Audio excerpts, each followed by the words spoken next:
guys. Pero dahil luto ko, try konti man.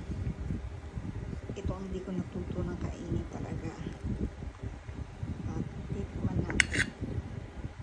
Pait kasi ito eh. Let me try ha.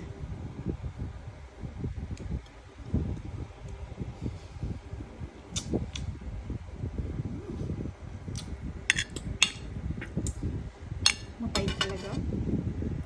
Hindi talaga sa type. Ito na lang tayo sa kaldereta sa gata. Hindi naman siya ganun kapait kasi nilamos ko siya sa asin.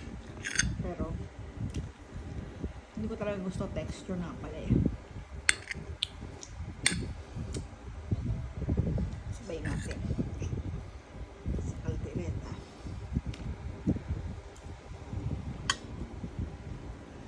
Ganyan lang ako mag-rice. Yan, konti. Kasi diet talaga tayo eh. Medyo mabigat na eh. So, kain muna ako guys ha. Ito, try natin ulit.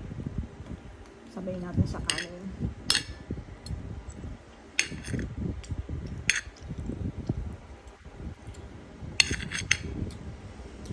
Dati nakakain ako ng ampalaya nung nasa Macau kami.